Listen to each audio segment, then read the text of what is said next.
Hi, this is Zoe Routh, and this is episode number 1, and we'll be covering little-known friction points in productivity. Welcome to the Zoe Routh Leadership Podcast, your source of strategies and insights to make you a better leader. Influence, improve, inspire.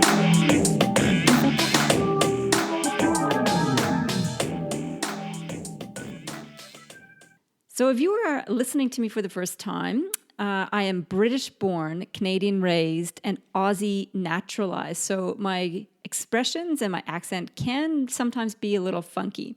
And I'm forever learning new expressions in this country. I live in Australia now. For example, last week I wrote something in my e-zine about faucets. And my husband said to me, "We don't have faucets, we have taps in Australia." I said, "Really?" Yeah. Anyway, and I thought that was strange because Australians turn everything into something else. My favorite example of that is a swimming suit. So in Canada, we have swimsuits. In Australia, we have bathing suits, swimmers, causies, togs, bathers, and my favorite, budgie smugglers. And I'm sure there's a few more as well. I think mankini was the latest one. In any case, if you don't get my expression, shoot me a note and I'll try and explain it. Otherwise, we'll try and bridge the cultural divide. So one of the biggest challenges I hear from my clients is they are time poor. Number one complaint, don't have time to get on top of anything, no time for strategic thinking, etc. So it's no surprise that productivity is a huge concern. It's also a massive business.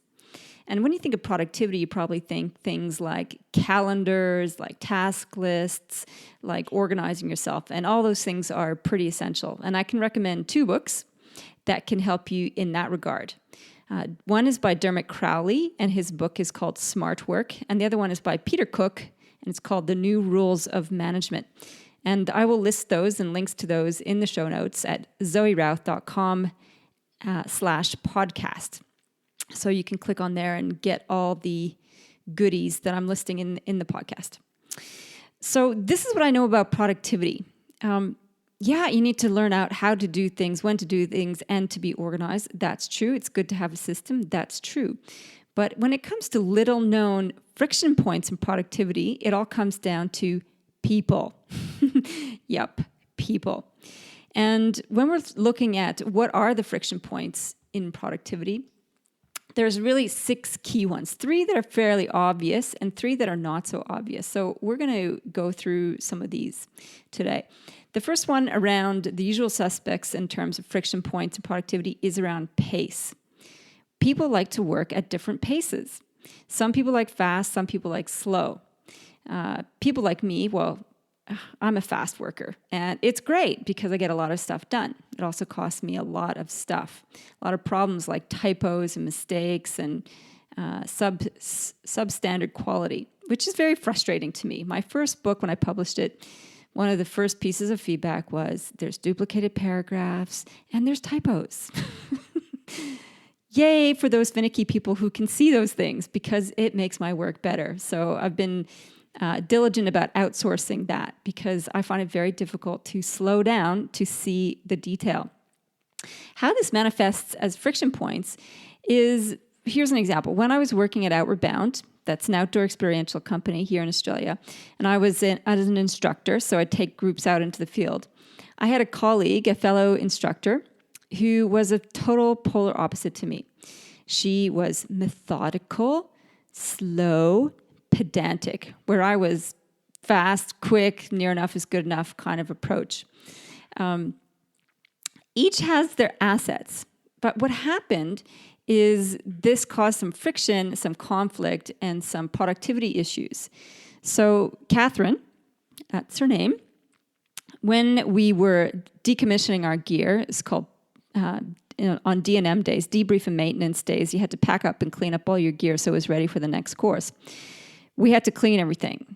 And one of the things we had to clean was water bottle lids. So we'd carry water bottles out into the field, and they had these little white lids with grooves in them, which get filled with dirt when you're out in the bush. And one of the things we had to do was scrub these darn water bottle lids to get the dirt out. Well, I got most of the dirt out, she got them squeaky clean and shiny bright. Good on her. Her pod, her gear always looked fantastic. But she was so darn slow. She would just take forever to clean everything. And even though it was shiny, beautiful, and bright, the rest of us were waiting and waiting and waiting for her to finish her pod. And so that we'd finish all of our work and have to chuck in and help her get her work done. And it was never to the quality that she expected. So why does this matter? Well, in her mind, going slowly and being methodical was a sign of quality and professionalism. For the rest of us, it kept us from having a day off. And rest was few and far between back in those days. So it was really causing a tension in the team, and her pedantic attention to quality was actually causing us to suffer in our productivity. So how do you deal with all that? We actually had to have a talk to her about trying to speed up without sacrificing too much quality. And the rest of us, like me, had to slow down a little bit and improve quality. Until we ironed out the pace of things, we had some tension, and we could never get it quite right until we sorted this out. So pace is a pretty significant thing. See, slow-paced people, you actually need them. And you don't want them in charge of an emergency response, say, for example, where haste is important. However, you do want them on the emergency response team to make sure you have all the things that you need. When I was in the Kimberley on a program there, we sort of preempted a call. We had one group that was out late, and we were worried that they were going to miss their deadline. So possibly there was something wrong. And we were following emergency procedures. If they hadn't called in by such and such a time, we had to launch a rescue team. Now, we're pretty sure they were fine, but we couldn't just sit there and do nothing and disregard the emergency process. So we're like, right, deadline's gone, let's go. We've got to send out the cavalry and have a look for them.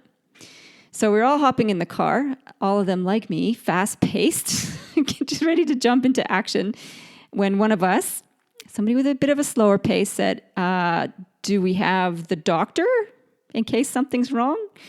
No. So we went and got the doctor. Great. Back in the car. Do we have the medical kits? Well, we better get those. Third time. What if we have to stay out overnight? Everybody piles out and goes to get their sleeping bags and all their kit for overnight thing. And then we were ready to go. So there's lots of things we learned about that in terms of having standard procedure and being prepared for an emergency crisis at the drop of a hat. And also learning how to slow down in order to speed up. So that was the critical lesson there. So pace variation is pretty important.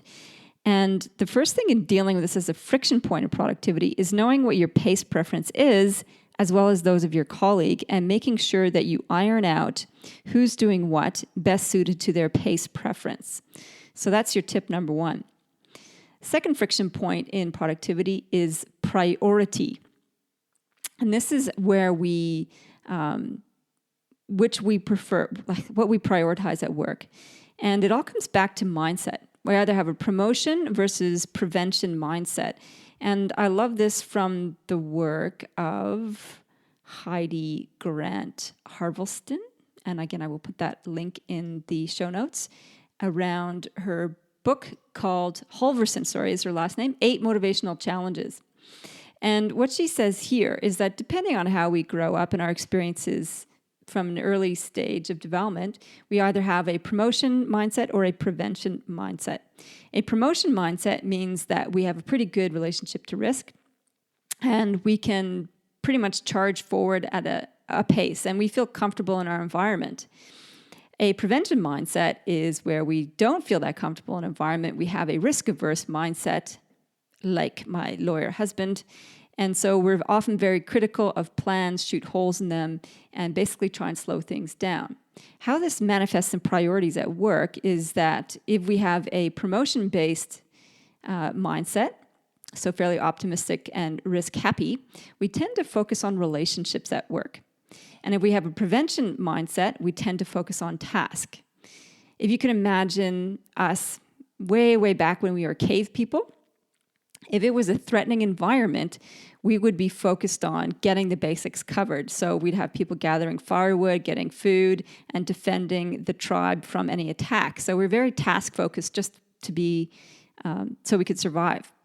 On the other hand, if we lived in a place of bounty where food was plentiful and we were safe from marauding beasts and other tribes, we had time to sit around, pick nits out of each other, and basically socialize.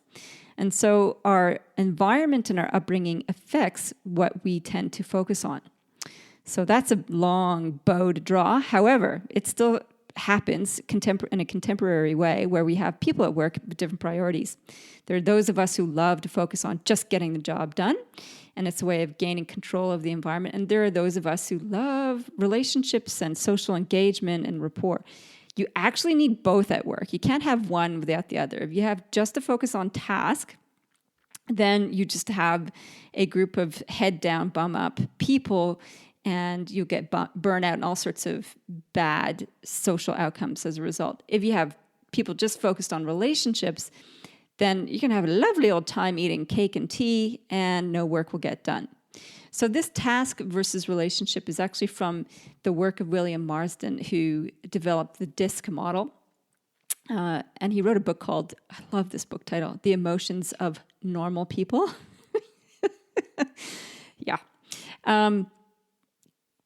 Great theory, and it's been developed in terms of all sorts of assessment tools. However, key point for you, do you know what your personal preference is at work? What is your priority? Is it task-based? Is it relationship-based? Once you know that, you can start to look around and see, what do your colleagues have as a priority? Does it conflict with yours, or does it collaborate with yours? So those who have a similar mindset and priority to you, you'll tend to find you get along pretty well with. And those that don't, irritate the bejeezies out of you. So this causes friction point in productivity, because it can be that we're going at loggerheads and we have these simmering tensions that arise when we have these different priorities. An example of this is I worked with a woman who is very conscientious, methodical, slow-paced, detailed. It seems I'm always paired up with these people. She was very good at her job. She did her job very differently to me. And we got some friction going on because before I became aware of her work preference, I go in and ask her, how was your weekend? How are you? Tell me about your family.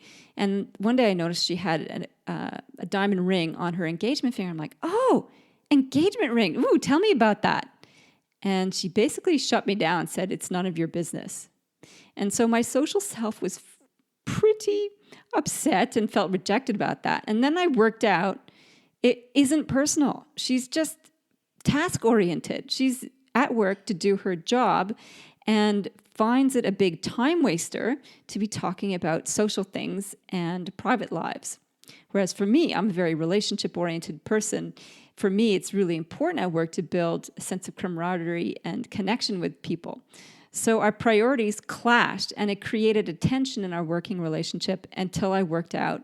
She's just very task-focused. So I changed my style and approach with her. And as leaders, this is what we have to do. We have to modify our approach to build rapport so that we can have more productive outcomes.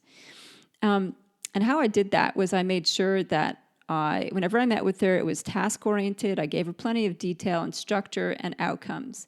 And once that was covered off, could then maybe possibly look at some social stuff, but I let her guide the conversation with that.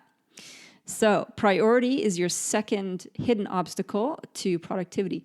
The third one is place. So these pace, priority, and place are the three obvious ones.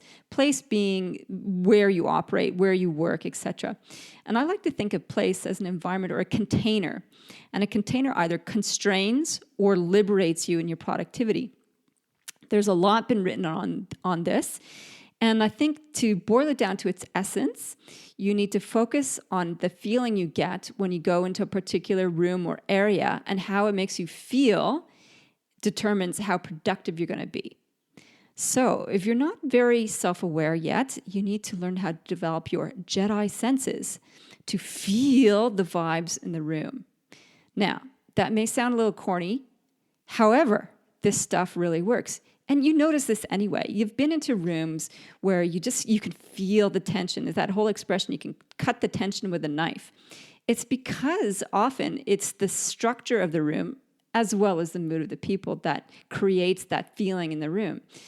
So be aware of how it makes you feel when you go into a particular environment. If you like clutter and chaos because you feel stimulated by that, go for it, as long as it doesn't affect other people. If you like social stimulation, try and arrange your workplace so that you can soundboard or interact more with people, or hang out in the kitchen area of the workplace. Not too often. You also have to deliver, of course. But you've got to notice how you feel in your environment. You can do things to tweak it. Beautify it. Clean it up. Some clutter is okay, I suppose. And make sure that it inspires you to do the best work that you're meant to do. But focus on the feeling you get first. And that's a key tip for productivity right there. Okay, so now onto the little or less known aspects of friction and productivity. And the first one is huge. It's truth telling. Yeah, that sound like kindergarten the way that I said that. Speak up and tell the truth. Well, actually, this is very serious thing, because I find that so many people find it very difficult to speak up and speak the truth.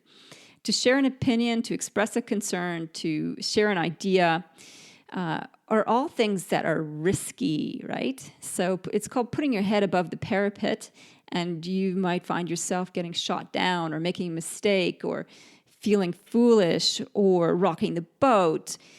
All these things are real risks, and if you don't learn how to do this effectively, you'll be forever cutting yourself off from opportunity. Not only your own opportunity, but the organization's opportunity, the team's opportunity.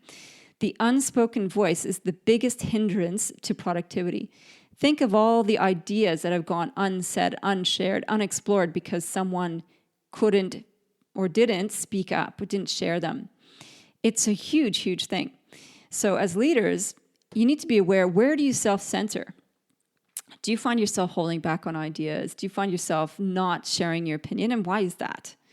And once you work out what's holding you back, then you can develop the skills to actually sharing the truth in a way that is encouraging, engaging, and not like lopping what I call a poo bomb on the table. I've done that. It's not pretty. Lopping poo bombs means when you share a truth, your perspective, and it has repercussions for other people that you hadn't really thought through. And the reaction that you were hoping for isn't the one that you get. So when I told my colleagues I thought the business was heading south and not going in a robust kind of way, my intention was to get everybody on board to solve this problem, not to have what they did, which is run for cover and duck and weave and go into survival mode. That was the exact opposite. I actually didn't even forecast that as a result of sharing this truth. So the point is, you got to learn how to find the courage to speak up, and then 2, be able to speak it in a way that builds bridges and not blows them up. And that's a particular skill. I actually write quite a lot about this in my new book. Hint, hint, subtle plug for the new book. My new book is Moments, Leadership When It Matters Most. And this whole idea about speaking up and finding your voice is pretty central to the book. It's launching at the beginning of December this year. You can get all the news at zoerouth.com around the book. In any case, speaking up is one of the critical aspects of productivity that's often not really addressed properly as leaders. The second one is accountability to truth-telling. Now, it's one thing to say to yourself and to your team, we will speak our truth and share ideas and etc. And if you don't check in around that, it gets easier to just not do that and to not speak up and to keep quiet, keep your head down and shrink back into your hole in the wall. So accountability to truth-telling is actually setting up regular check-ins. It might have to be anonymous at first. Depends on your organizational and team context, how people feel comfortable at the time. So you may have to work up to where people can do a round robin and speak openly with others. Or there may be that some people need more reflection time and ideas are better shared via email or submissions, etc. The point is, accountability to truth-telling is as important as truth-telling itself. So you need to have a mechanism, a regular cadence of accountability where you check in with each other and say, is there anything left unsaid? Is there anything else that hasn't been aired? How are we all feeling about this? And having that as a regular part of your leadership strategy is pretty important. All right, the sixth least familiar hidden impingement to productivity is emotional hygiene. Yeah, this is a huge one. See, you know as well as I do that negative emotions are really unproductive if you dwell on them, if you dwell in them, if you let them simmer and boil over and strangle you. And the thing is, we're not really taught how to process emotions well. Certainly not in Australia and also not in Canada. Kind of at two ends of the extreme. And Canadians, well, look, I'll speak for myself as an example. It may not be true for every Canadian. I find Canadians are very expressive and have no problem sharing their thinking, and this can be a little bit explosive at times. Certainly that was the feedback I got when I came to Australia. Tone it down. And Australians are taught the reverse. It's like, keep quiet, don't cry, buck up, chin up, socks up. And it basically means don't show emotion, shut it down. It shows weakness to be upset. All that is not very good. And if you listen to Brené Brown's work on vulnerability, she speaks to that pretty clearly, how important it is to be able to get things on the table and to be open about how we're feeling. I think a better way is actually to be real with your emotions. So rather than being raw and vulnerable, it's more to be real. And we only get to being real by being able to process our emotions properly. How we do that? We need to sit in them, which means become aware of how we're feeling and just sit with it, accept that we're having this feeling rather than trying to deny or ignore it. Once we sit in acceptance, then we can ask our emotions, what is it that they are trying to show us? Dig a little deeper. So, for example, the other day I was at a workshop and it was a break for lunch, and I went out into the sunshine and I went to go find a spot in the sun to have my lunch. And I looked around and there was no one with me. And being a social animal, it triggered my sense of loneliness. And I thought, I'm lonely. This is really sad. So then I sat with that emotion a little bit and went, am I really lonely? What's really going on here? Am I missing people? And then I realized, no, actually I'm not missing people. What I'm missing is just time out to sit in the sunshine and feel connected to the world and to this planet. And as I just sat in that feeling of loneliness, it actually opened up a whole new observation for me about just being present in the moment. So loneliness was a trigger to just actually being happy. How cool is that? So I sat in the sun, ate my lunch, had a great time, didn't want company of other people at all. Not that I don't love people, of course. It's just I was actually quite happy just to be present there. So sit in the emotion, ask what it could be showing you, and then focus on what to do about it. In the loneliness story, I didn't have to do anything really. I just need to eat my lunch, be happy, and go back to the seminar. Yay.